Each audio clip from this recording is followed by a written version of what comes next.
नमस्कार, BGT media के segment interview में आप सभी का स्वागत है।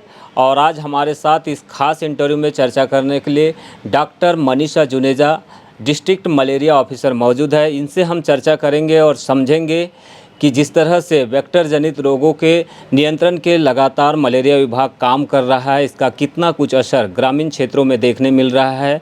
साथ में यह भी हम जानेंगे कि इस बार इतने केसेस बढ़े हुए हैं और क्या स्थिति बनी हुई है ज़िले में मलेरिया को लेकर। मैडम, सबसे पहले तो आपका बहुत बहुत स्वागत है। Thank you. वेक्टर जनित रोगों के नियंत्रण के लिए लगातार मलेरिया डिपार्टमेंट काम कर रहा है ज़िले में। इस बार की अगर हम देखें तो किस तरह की स्थिति ज़िले में दिखाई दे रही है आपको? देखिए, हमारे यहाँ कुल 891 केस हैं, 891, और इसमें से लगभग 750 केसेस जो हैं हमारे पीएफ के हैं। तो वैसे ही बालाघाट पीएफ प्रॉन एरिया है, कुछ केसेस पीवी के भी पाए जा रहे हैं। और केसेस तो हैं, कुछ हमारे अफेक्टेड ब्लॉक हैं जैसे बैयर, बिरसा, परसवाड़ा, जिसमें केसेस बहुतायत में पाए गए हैं। लेकिन ये केसेस ऐसे अचानक नहीं आए हैं। मतलब मैं आपको इसको एक्सप्लेन भी करना चाहूँगी कि ये हमारे कार्य के अगेंस्ट पाए गए केस हैं। दूसरी चीज़, ये जो केसेस पाए जा रहे हैं इस बार बढ़े हैं आप बता रहे हैं, तो इनके नियंत्रण के लिए डिपार्टमेंट लेवल पर या आपका हेल्थ डिपार्टमेंट के माध्यम से किस तरह के प्रयास खास करके ग्रामीण क्षेत्रों में जिन जो एरिया ज़्यादा अफेक्टेड है उनमें चल रहे हैं? जी, देखिए, मलेरिया विभाग के द्वारा जितनी भी प्रिवेंटिव एक्टिविटीज़ गवर्नमेंट की तरफ से, सरकार की तरफ से लागू की गई हैं, हम सभी ट्राइबल बेल्ट्स में जितने विलेजेस हमारे अफेक्टेड हैं उन सभी में हमने सारी प्रिवेंटिव एक्टिविटीज़ लगाई हैं। जिसमें मैं आपको कुछ बताना चाहूँगी। जैसे हमारा रूटीन सर्विलेंस तो चल ही रहा है जनवरी से। इसके बाद हमने वर्षा काल प्रारंभ होने के पहले एक ड्राई प्रोग्राम चलाया था मलेरिया विभाग की ओर से। शासन के हमें कोई ऐसे निर्देश प्राप्त नहीं हुए थे, लेकिन चूंकि बालाघाट जो है मलेरिया प्रॉन एरिया है, तो हम सतर्कता के दृष्टिकोण से हमने एक ड्राई प्रोग्राम का आयोजन किया था। और इसमें हमने कैटेगरी 3 और कैटेगरी 1 के जितने विलेजेस हैं इन सभी को लिया था।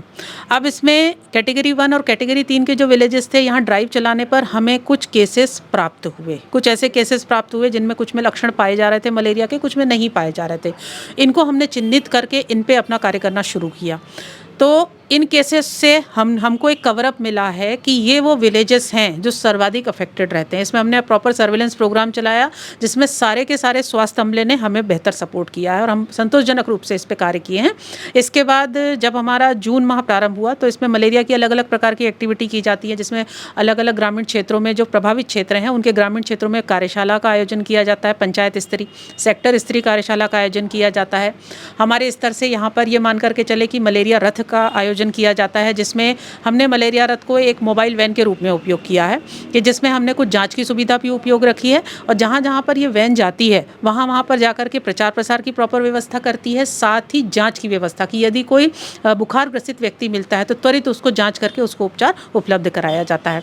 हमारे इन प्रभावित क्षेत्रों के साथ साथ अन्य जितने भी विलेजेस हैं उन सभी में आशा कार्यकर्ता के पास जाँच की सुविधा, मलेरिया जाँच की सुविधा और प्रॉपर उपचार की सुविधा दोनों ही पूर्णतः उपलब्ध है।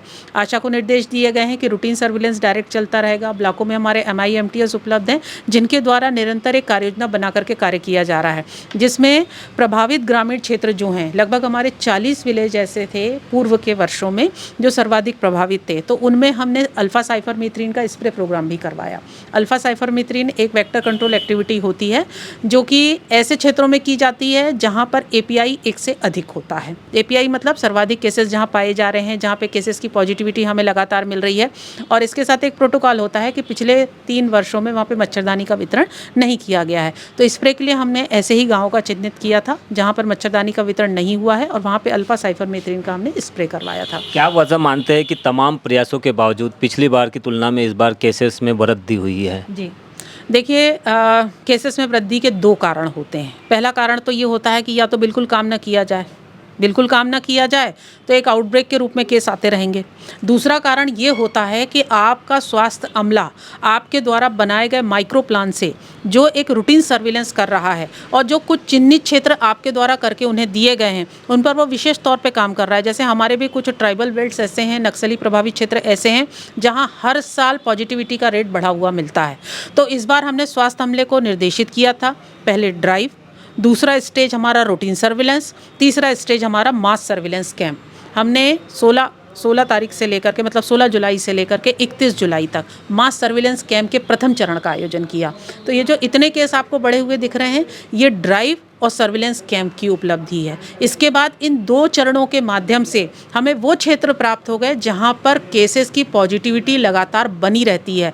कई बार ऐसा होता है ना कि जैसे आपने ग्रामीणों में एक चलन देखा होगा कि सुबह सुबह ये लोग मिलते नहीं हैं, इनकी जांच नहीं हो पाती।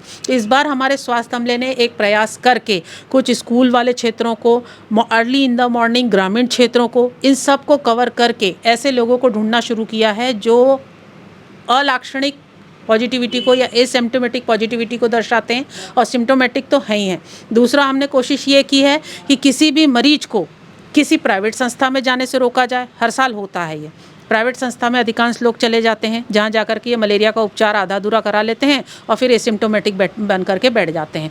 एसिम्प्टोमेटिक ज़्यादा घातक होते हैं, इसीलिए घातक होते हैं कि इनके द्वारा बड़े आसानी से मलेरिया को स्प्रेड किया जा सकता है। तो हमारी कोशिश ये है कि लाक्षणिक जो हैं या सिम्प्टोमेटिक जो हैं, इनकी तो रिपोर्टिंग हम कर ही रहे हैं, साथ साथ हमें जितने एसिम्प्टोमेटिक प्राप्त हो रहे हैं हम उनकी भी रिपोर्टिंग कर रहे हैं। तो निश्चित तौर पे मेरा ये मानना है और मैं संतुष्ट हूँ अपने अमले से कि इनके द्वारा कार्य जिस प्रकार से किया जा रहा है उस तरह से हमें निश्चित तौर पर जितने केसेस की अचीवमेंट हो रही है उसमें दोनों प्रकार के केसेस हैं, एसिम्प्टोमेटिक भी सिम्प्टोमेटिक। अभी तक शायद जो परिपाटी चल रही थी कि भाई किसी को बुखार आया तो उसकी जांच कर लो, ये हम अपनी तरफ से कार्य कर रहे हैं। ठीक है, हम एक्सेप्ट करते हैं केसेस में वृद्धि हुई है, लेकिन ये हमारे काम के अगेंस्ट हुई है। हमने जो अलग अलग प्रकार के सर्विलेंस प्रोग्राम चलाए इसके अगेंस्ट ये उपलब्धि है, तो हमें संतुष्टता है। आने वाले कुछ वर्षों में इनको हम चिन्हित कर लिए हैं, चिन्हित करके इन पर अधिकाधिक कार्य करेंगे इन क्षेत्रों में, और कोशिश करेंगे कि इन क्षेत्रों में पॉजिटिविटी को जीरो किया जा सके। जिले का सबसे अफेक्टेड एरिया माना जाता है साउथ बैहर, यहाँ पे ऐसे कितने गाँव का आपने अभी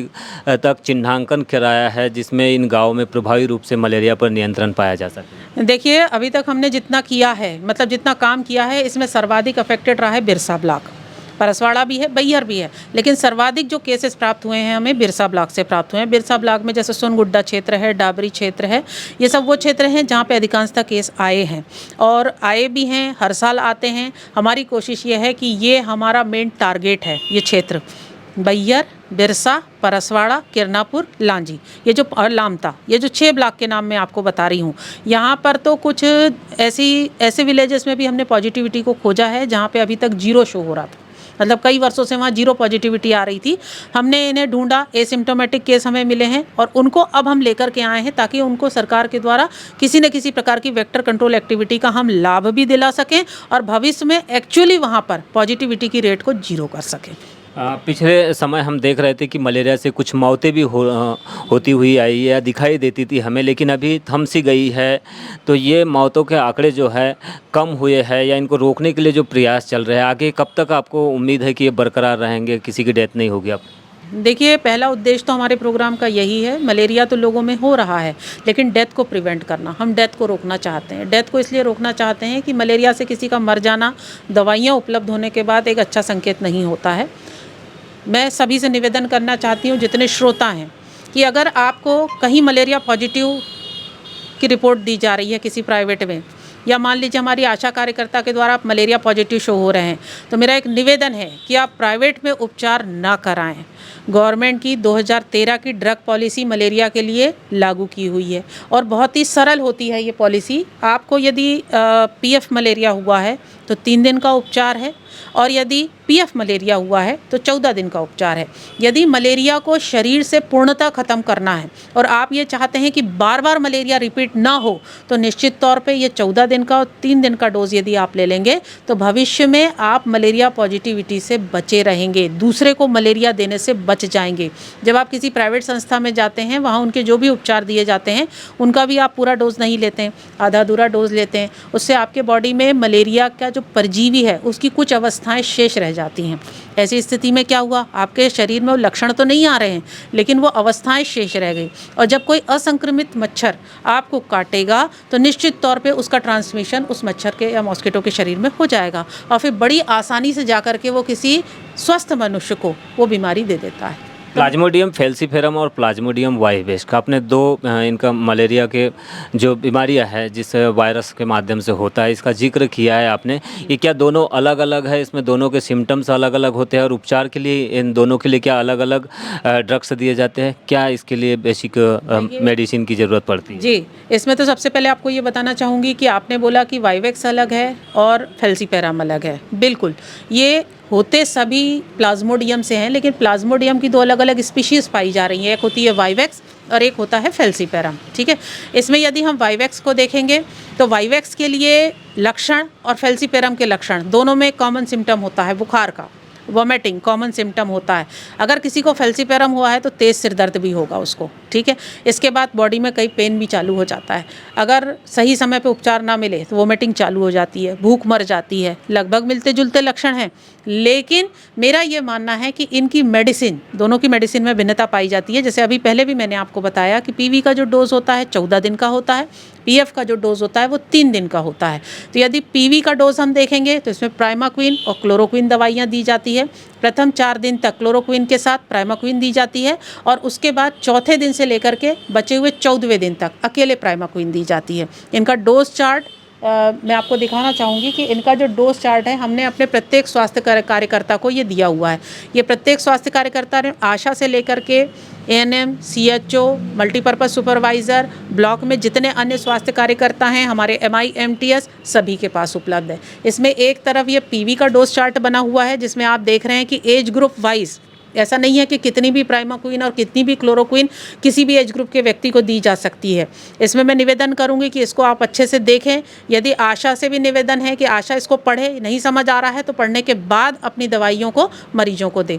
तो ये पूरा पीएफ का डोज है और इसमें कलर कोडिंग बनी हुई है जिसमें डोज चार्ट आपको दिख रहा होगा, है ना, गुलाबी, पीला, हरा, लाल, सफ़ेद, ये अलग अलग प्रकार के कलर कोडिंग है। इस कलर कोडिंग के आधार पर और डोज के आधार पर एज ग्रुप के अनुसार व्यक्ति को दवाई उपलब्ध की जाती है पीएफ की। और इसी प्रकार से पीवी की, पीएफ इसमें कलर कोडिंग भले ही नहीं है लेकिन यहाँ पे डोज चार्ट बना हुआ है जिसमें अलग अलग एज ग्रुप का जो जैसे 0 से 1 ईयर का है, उसके बाद 1 से 4 वर्ष का है, फिर 5 से 8 वर्ष का है, उसके बाद देखेंगे 9 से 14 वर्ष का है और अबव 14 यानी एडल्ट। ये 5 एज ग्रुप पाए जा रहे हैं और इनके अनुसार इनकी दवाइयाँ भी उपलब्ध हैं। जैसे मैंने आपको बताया कि पीवी है, पीवी में क्लोरोक्विन और प्राइमाक्विन इस एज ग्रुप और डोज चार्ट के अनुसार दी जाएगी। इसी प्रकार से पीएफ है, इसमें हम लोग एसीटी और प्राइमाक्विन दोनों का उपयोग करते हैं। ACT, SP, primaquine. Primaquine second day केवल एक सिंगल डोज दिया जाता है 7.5 mg का, और बाकी दिनों में एसीटी के जो कॉम्बी पैक्स बने हुए हैं ये उपलब्ध कराए जाते हैं। तो मेरा निवेदन है कि यदि गवर्नमेंट ऑफ इंडिया की बनाई हुई इस ड्रग पॉलिसी को फॉलो कर लिया जाए, इसको प्रॉपर समय पे ले लिया जाए। स्वास्थ्य कार्यकर्ता यदि एक आम जनता से निवेदन करना चाहती हूँ, स्वास्थ्य कार्यकर्ता यदि इसको देना चाहे तो आप कभी मना ना करें, आप इस दवाई का पूर्ण उपयोग करें, पूरा डोज कंप्लीट करें तो निश्चित तौर पे आपको मलेरिया से मुक्ति मिल जाएगी। नहीं तो पीवी तक तो ठीक है लेकिन पीएफ मलेरिया जानलेवा तक हो सकता है। तो अभी तक तो बालाघाट में हमने इस चीज़ को कोशिश की है कि कंट्रोल करके रखें कि किसी की डेथ ना हो। मलेरिया के भले ही इतने केसेस आए हैं लेकिन डेथ हमारे यहाँ हमने प्रिवेंट करके रखी हुई है।